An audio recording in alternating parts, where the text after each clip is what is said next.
మనం ఈరోజు కొత్తగూడెంలో పాత కొత్తగూడెం దగ్గర ఒక కుటుంబం దగ్గరకు వచ్చామన్నమాట. కుటుంబం దగ్గర వీళ్ళకి గవర్నమెంట్ ఆఫీస్లో చిన్న ఇబ్బంది కలిగిందనేసి మనకు 2 days నుంచి కాల్ చేస్తున్నారు. ఇట్లా ఇబ్బంది ఉందనేసి వీళ్ళ సమస్య ఏందో తెలుసుకోవడానికి ఇక్కడికి వచ్చినాము. వీళ్ళ సమస్య ఏంటంటే కూరపాటి చిరంజీవి సన్ ఆఫ్ నర్సయ్య మన పాత కొత్తగూడెంలో ఉంటారు. ఇతను గత 4 రోజుల నుంచి కనబడట్లేదు అనేసి ఒక సమస్య. ఆయన కనబడకపోవడం కారణం ఏందో తెలుసుకుందాం వాళ్ళ ఫాదర్ని అడిగి. సార్ చెప్పండి, అసలు సమస్య ఏంది, ఏం జరిగింది?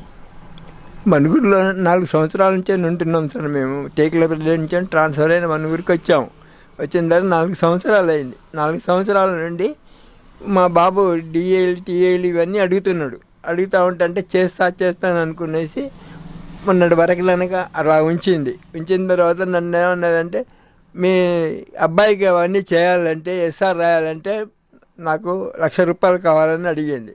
అడిగితే సరే అని 85,000 ఇచ్చిన తర్వాత మొన్న పోయిన నెలలో మా అబ్బాయి 4వ తారీఖు నాడు అడిగాడు. అడిగితే మరి ఏంటి మేడం, నాకు చేయలేదు, నన్ను ట్రాన్స్ఫర్ అనేది చేయండి, వేరే ఊరికి వెళ్ళిపోతానని కూడా అడిగాడు. అడిగినా కూడా ఆమె చేయలేదు. పీడీ గారిని అడుగు, నువ్వు అక్కడికి వెళ్ళిపో, కొత్తగూడానికి పీడీ గారికి అడుక్కొని నువ్వు ట్రాన్స్ఫర్గా అని అన్నది డిప్రెషన్కి.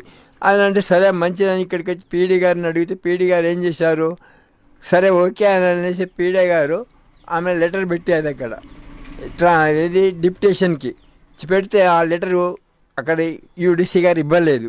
ఇవ్వకుంటే ఇక్కడికి వచ్చి తర్వాత అక్కడ మళ్ళీ మేడం అన్నదంట, విజయలక్ష్మి మేడం మనుగురు, సూపర్వైజర్ పద్మ గారు, తర్వాత నాగేశ్వరరావు గారు అన్నారంట, అరే ఏందిరా నీకు ట్రాన్స్ఫర్ ఏందిరా, నువ్వు ఇదేందిరా నువ్వు అని ఇష్టం వచ్చినట్టుగా వాళ్ళు మాట్లాడారు.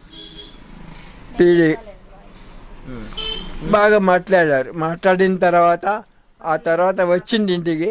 నాన్న నేను ఉద్యోగం చేయలేదా, నేను ఇక్కడ మాటలు పడలేను, ఈ విధంగా నాకు నేను అని చెప్పి భోజనం చేయకుండా వెళ్ళిపోయాడు. నా కొడుకు ఎక్కడ ఉన్నాడో తెలియదండి.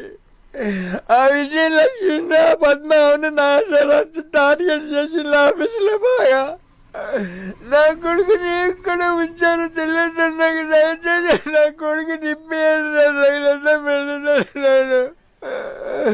ఇంకా నేనేమి చేయలేదు, నేను చచ్చిపోయే పరిస్థితి ఉంది సార్. నాకు ఒక హార్ట్ కూడా వస్తుంది సార్ నా కొడుకు గురించి.